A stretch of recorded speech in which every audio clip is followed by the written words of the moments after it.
Hi, everyone. Welcome to the Real Abilities Toronto Film Festival. Thank you so much for joining us. My name is Rachel Listener, and I am the Education Program Coordinator. And on behalf of RAFF's presenting partner, the Miles Nadal JCC, I'm thrilled to welcome you to the 5th Annual Real Abilities Film Festival Toronto, and to our first ever online festival. Welcome. Thank you to our partners, or to our sponsors, the Government of Canada, Government of Ontario, the P&L Odette Foundation, the Toronto Arts Council, Autism Ontario, and our media partners Accessible Media Inc., AI Media, and the Mohawk College Accessible Media Production Program. Real Abilities Toronto's home base is in Takaranto, in the Dish with One Spoon territory, a treaty between the Anishinaabe, Mississaugas, Haudenosaunee, and that bound them to share the territory and protect the land. We acknowledge the diversity of the First Peoples of this area and honor them as stewards of this land, builders of communities, and shapers and keepers of culture. Wherever you are watching, I encourage you to take some time to consider the territory you're living on. We also recommend you check out the work of our friends at Imaginative. Imaginative is the world's largest presenter of Indigenous screen content. This event is co-presented by Variety Ontario and Jayu. We thank them for being our community partners. CART and ASL are available for this event. To turn on the captions, please click on the CC button at the bottom of your screen. Thank you to our captioner and to our ASL interpreters, Amanda Hyde and Ryan Kraft. If you have questions for our panelists, please click the Q&A button at the bottom of your screen and enter your question there. If you're having technical difficulties, you can troubleshoot with our staff in the chat or email raffhelp@mnjcc.org. That's RAFFHELP@mnjcc.org. I'm excited to welcome our moderator, Linda Luarasi. Linda is a cinema studies student at the University of Toronto. She's keenly interested in disability studies and filmic and media representations of disability and bodily deviance. Linda is a RAFF juror and one of the most amazing people who helps the festival run every year. Over to you, Linda. Hi, Rachel. Thank you for that lovely introduction. Hi, everyone. Thank you for joining us today for this Q&A for the documentary, which I hope you've all seen, Kupenda. Today, with me today is the film's director and editor, Philip Knowlton, and also Cynthia Bauer, who is the co-founder and executive director of Kupenda. Thank you both for joining me today. Thanks so much for having us. So just as we get started, I'm just going to give a visual description of myself. I am a white woman with long dark hair, and I would just ask Philip and Cynthia to do the same. Go ahead, Cindy. Okay, over to Philip, sorry. Sure. I am a white male with short brown hair, wearing a black baseball cap. And I'm Cynthia Bauer, and I'm a woman with long, dark brown hair, and I am white and wearing a pink shirt. Lovely. Okay, so maybe we can get started with the Q&A. I was hoping if you could tell us how it is that you two connected and decided on making this documentary. Who you want to go first, me or you, Phil? I'll go ahead. Okay. So in, I believe it was 2005 or 6, I was working on a documentary called Adventures for the Cure about 3 men who were cycling across the US to raise money and awareness for diabetes. And they were getting ready for this trip, and right before they left, they were introduced to Cindy, or they met Cindy somehow and heard about the work she was doing in Kenya with Kupenda. And they decided we need to raise money for Kupenda also.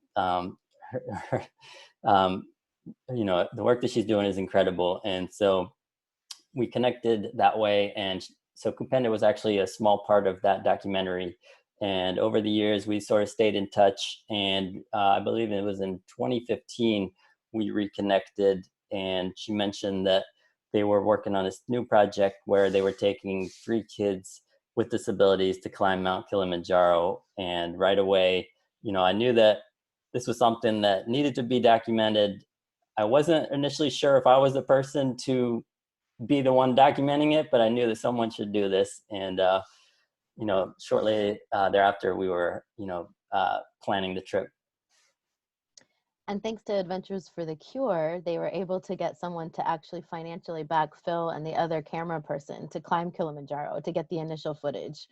That then allowed the producers in California to invest to make it the documentary you saw today. Wow. And it's a very visually stunning documentary in addition to the beautiful story that it tells. So Philip, I wanted to ask kind of how you approach the storytelling, and if it was collaborative with your subjects, especially with Mercy, Hassan, and Fumo. Can you tell us more about that? Yeah, I mean, I think for me, before even thinking about the visuals, it's all about the story. And I think I wanted to craft this documentary in a way that feels true to the student's story and honest to, their journey and what they're going through. I was sort of wanted to craft it in a way that we're sort of seeing and experiencing what they're experiencing on this climb. And so just trying to use that as a starting point, and then from there going to figure out how through the camera work how we can sort of capture that. But it was really just trying to do it in a way that it felt really like it was from their point of view. Yes. What was it like with members of the community to have been interviewed, parents, and I know you interviewed the traditional healers. Was there any hesitation on their point, or were they enthusiastic about being involved? Cindy, do you want to talk about that? I mean, I think there was a little bit of both. I think some people were really excited to be part of it. I think, like with any project, you want to make sure that, you trust the people that you're sharing your story with. But maybe Cindy, you can sort of talk about that a little more. It just so happens between the climb and our visit to Kenya, where we did filming of the traditional healers, we had our first traditional healer meeting where we had gathered them to talk about disabilities. And our director, Leonard, as you saw, is an amazing man who has relationships with the community and worked really hard to ensure we had their trust. And so the people that you saw were either related to Leonard or actually were friends of those people that were related to him. So they had the trust, because they trusted him and they trusted the organization, they allowed themselves to be filmed, which is really exciting because there's a lot of places where they would not allow that. So having film of traditional healers doing what they do is pretty phenomenal to be able to get that. Yes, it's definitely, it was an eye-opening moment of a practice that I guess outside of Kenya or of that society we aren't really exposed to. And sort of jumping off from there, what was the local reaction like when the documentary was completed and shown? So a lot of the community has not yet seen the documentary. Oh, yeah. There was an initial version that Hassan and Mercy and Fumo had seen, and many of the families, and they were really excited about it. They haven't seen the final version that you all have seen. But they're excited. We're hoping when we get to go travel again that we're going to be doing a tour in Kenya as well, where they can actually see the documentary. And we've told them in Kenya and we're working in Malawi as well. They know that this is happening right now, although it's like 11 p.m. midnight for them. So I'm not sure how many of them will be watching. And I imagine it's become part of the advocacy work you're doing. It's kind of been integrated. We're hoping that it will, because one of the things that this is more for Phil is how eventually the film will be able to use, because currently, since it's at film festivals, we're limited in how much we can share it at this moment. But I think there's a hope that one day it will be. Philip, do you have anything? Yeah, I mean, of course, we want to get this, documentary seen and heard by as many people, around the world. I think a lot of people can find inspiration in, Hassan, Fuma, and Mercy's stories. So, we're working to get it in as many festivals as possible. We're trying to reach out to distributors. And, prior to COVID, we had actually planned a tour down the East Coast in the U.S. for the 3 students, as well as Leonard and one of their teachers, to come to the States. And we had set up some screenings for them to be a part of, because really that's what it's really all about, is the people, to get to meet them, to ask them questions, and again, to sort of get their side of the story. So we were really excited about that. Obviously that had to be postponed, but hopefully we can get that back up and running soon. Mm-hmm. Yeah, we've postponed till October. Back in March, that seemed reasonable, but I'm pretty sure October is not looking great now, especially for Kenya to fly to America. For the first time in a long time, I think Kenyans are a little bit nervous of us because of coronavirus. I can imagine. Mm-hmm. Who knows, by then, maybe the opportunities for a virtual meeting would be wonderful.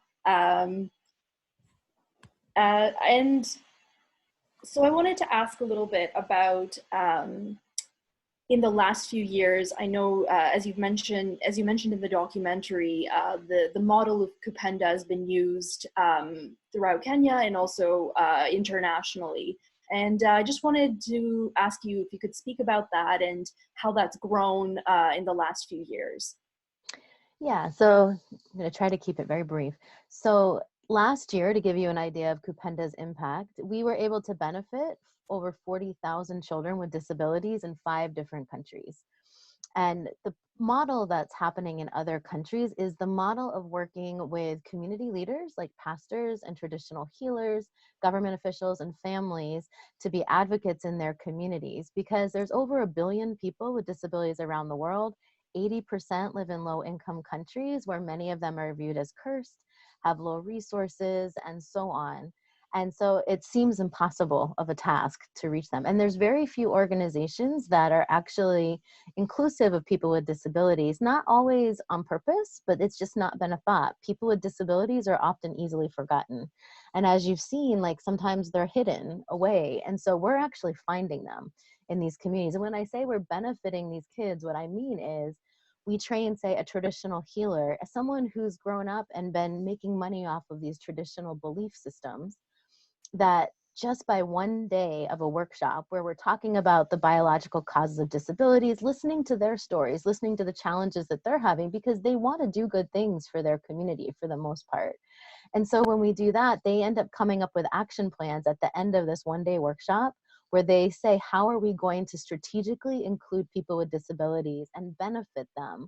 And those 40,000 people I mentioned from last year, those are people they've referred to schools, referred to medical centers, and also done work to create awareness in their communities, which means they're speaking in large gatherings.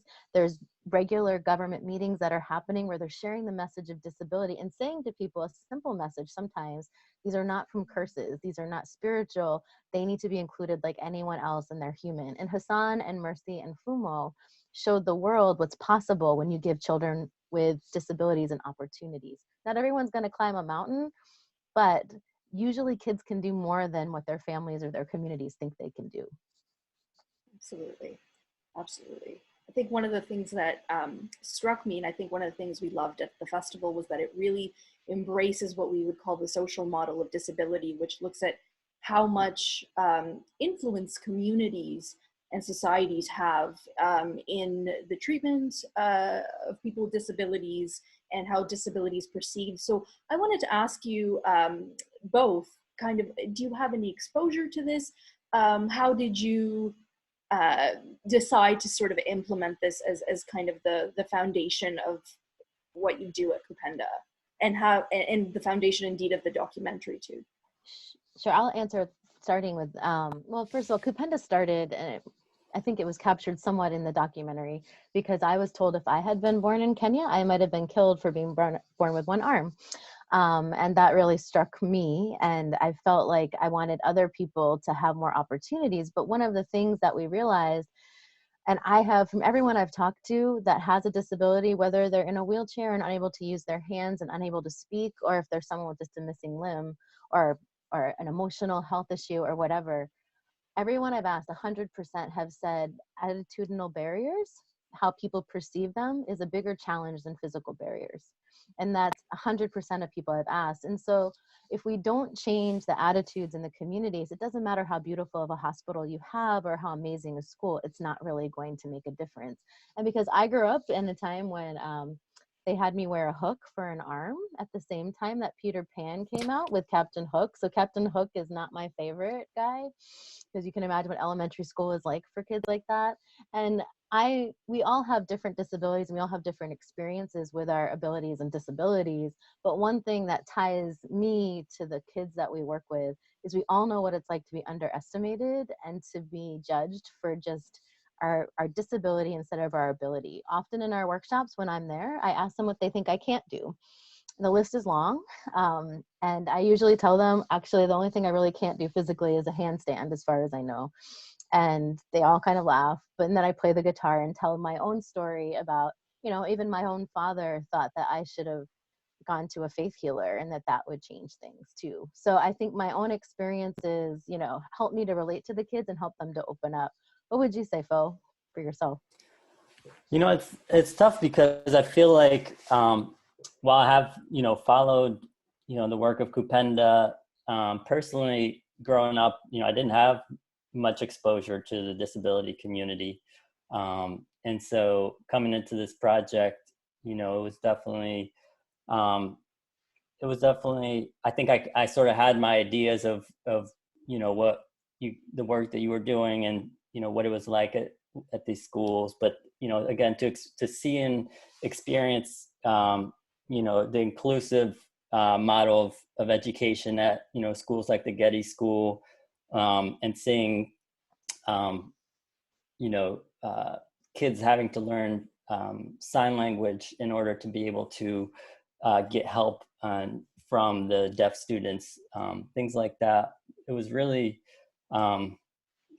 really touching and humbling. And for me, I think it's something that I really want to make sure that was captured, and that came across, just how important the sense of community within these schools, within the families, the neighborhoods, to really make sure that that community aspect is felt. And so it's definitely been an amazing experience for me. And I think I tell people that I think it's definitely something where I feel that being an advocate for people with disabilities is something that I feel like I need to do more now. And I think a lot of people without disabilities should, consider and definitely be more a part of. And it's sad that it takes for me to have to go to Kenya to experience that, but I'm glad that I had that experience. And I would just add one other thing in terms of the perception and how I realized that should be our focus.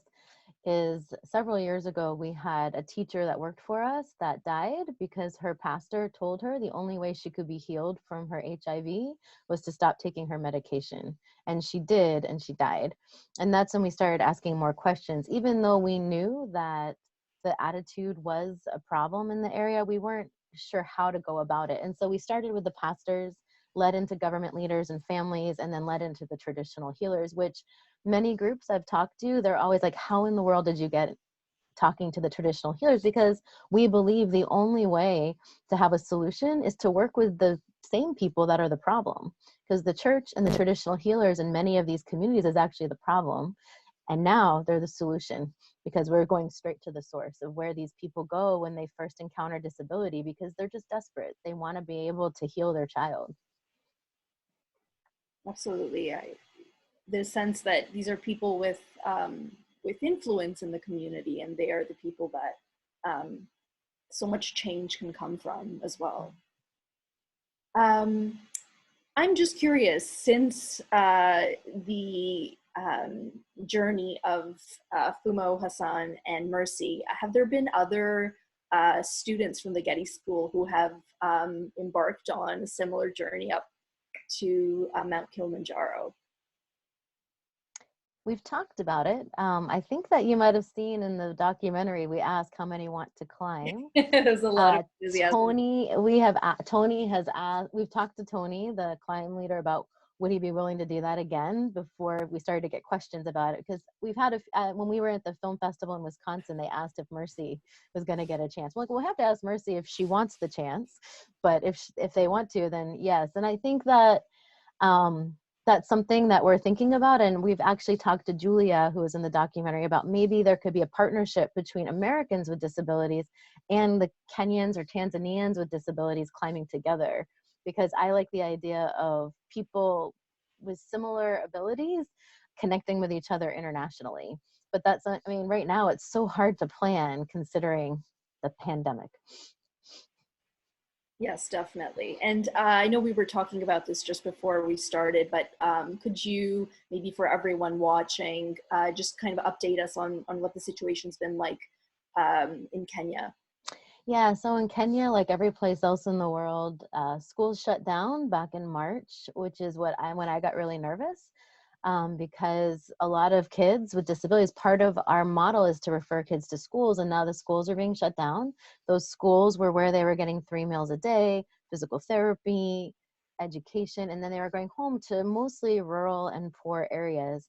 And so one of the first things we did is we kind of changed all of how we work. We can't gather together. We had to do it by phones. 90% of Kenyans have phones, so we can at least call people and check in on them. We also are doing a food relief effort. As long as the kids are home from school, which is going to be at least through August, we expect, we're actually feeding families to make sure that they're able to get through. It costs about $80 to feed one family of 10 for a month.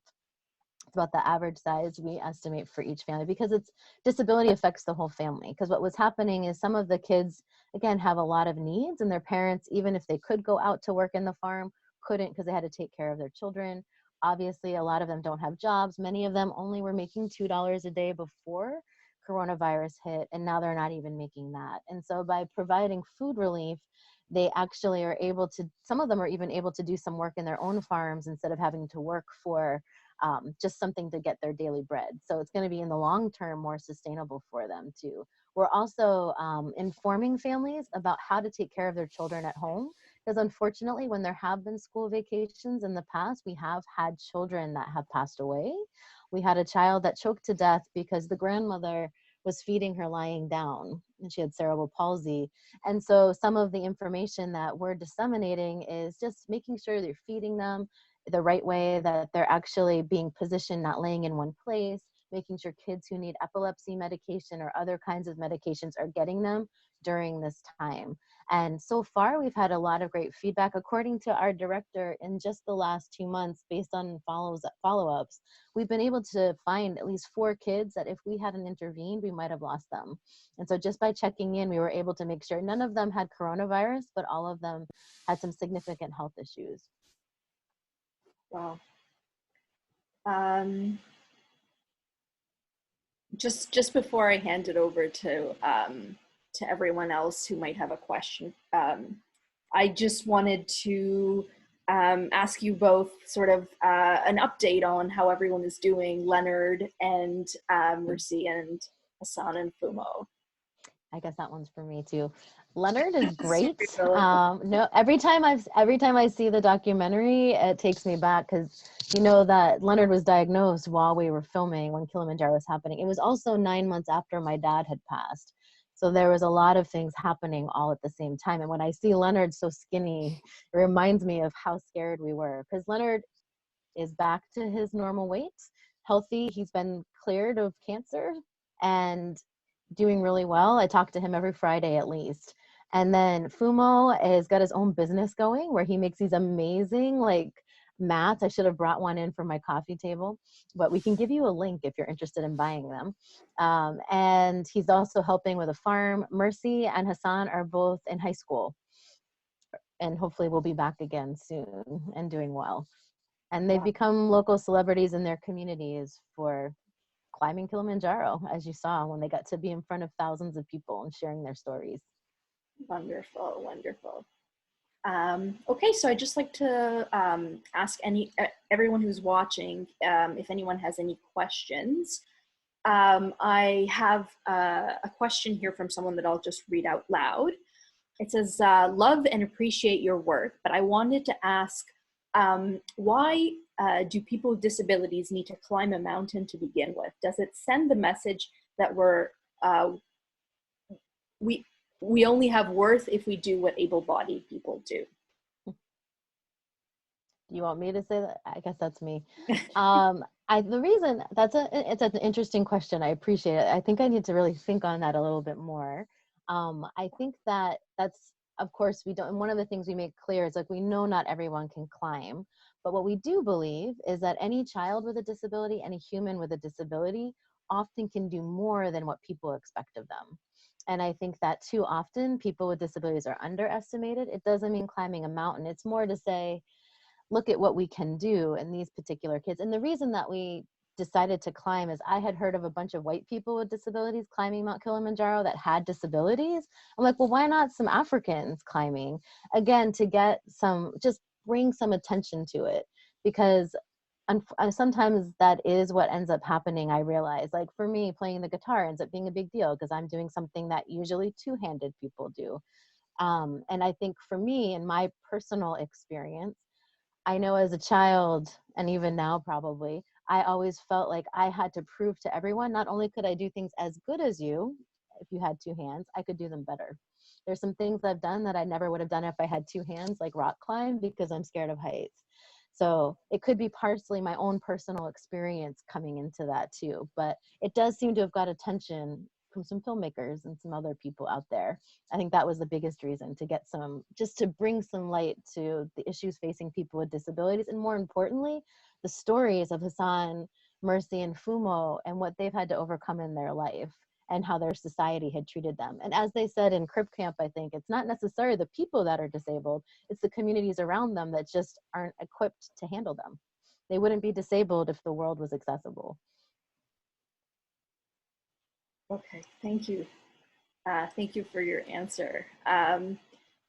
There doesn't seem to be any other Q&A question for the time being, but I did just kind of want to end off on the note of asking, are you both you mentioned Crip Camp, and of course with Kupenda, we're seeing sort of these really wonderful documentaries blooming about the disability community. So are you both kind of hopeful that we're going to see more of this content?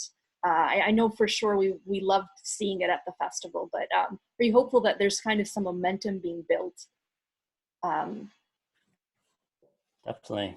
And, mentioning Crip Camp, having a film like that premiere at Sundance and, be backed by the Obamas and, all the attention it's getting, I think it definitely I think it's long overdue, and hopefully, will lead to more films like that being made.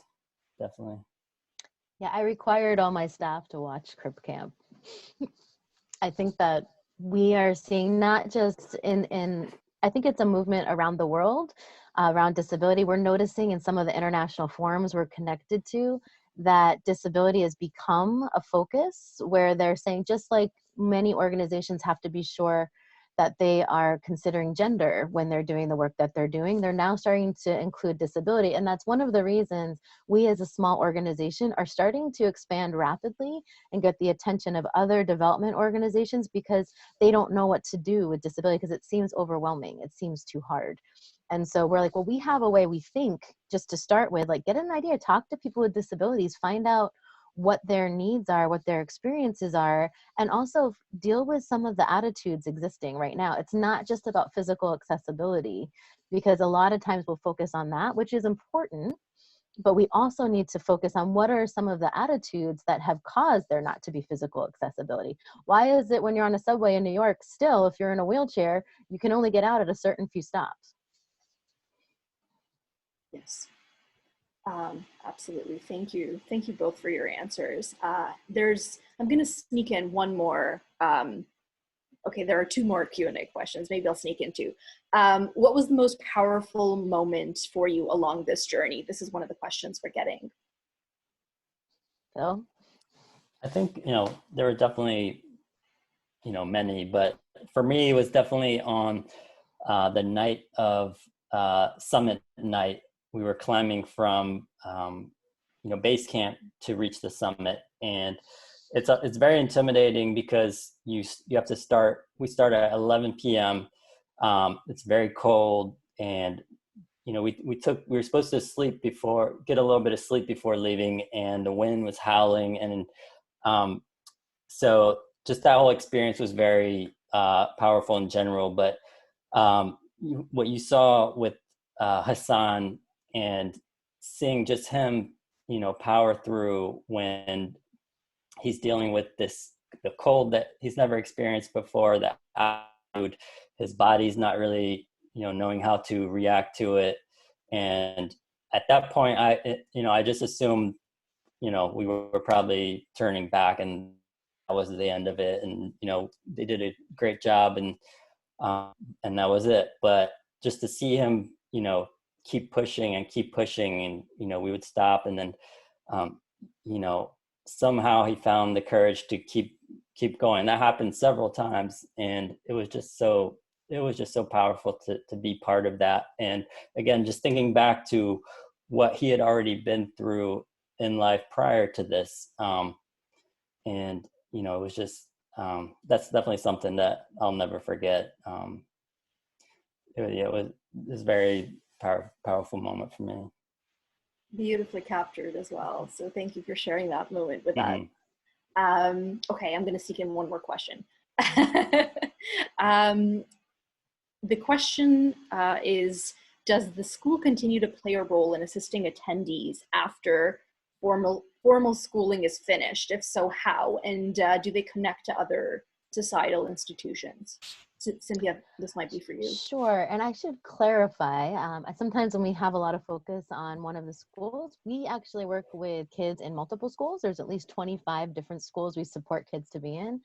The schools aren't necessarily always following up with them, but we as an organization are following up with the kids. One of the things that happened in just this last year is one of our staff in Kenya was actually able to get a sign language interpreter for the local vocational school. So 12 of our former students that we had supported to go to one of the other schools could go to actually this vocational school. It's the law that they're supposed to have interpretation, but implementation is always lacking, and we always need to have advocates that point out the laws. And so we're always making sure to follow up on the kids to make sure they're where they need to go.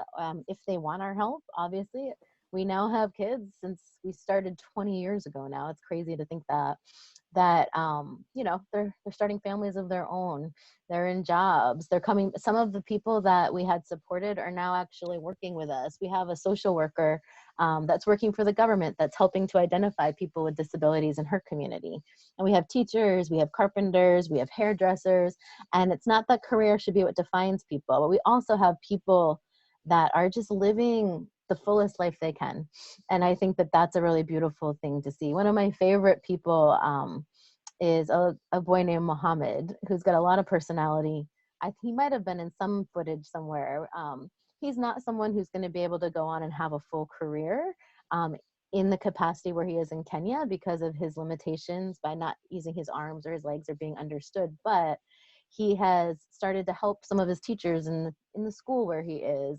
We're trying to now start a center for people who maybe won't be able to be in more mainstream working or help to get them there. We're going to have an advocacy center where we're hoping that there can be more job opportunities and have more community for people to live in, when their parents get too old, when there's not a lot of other supports, not a group home really, but more of a place where they can still continue to be supported, because there's not a lot for adults with disabilities that are needing more support services in this country as there should be. Okay, thank you.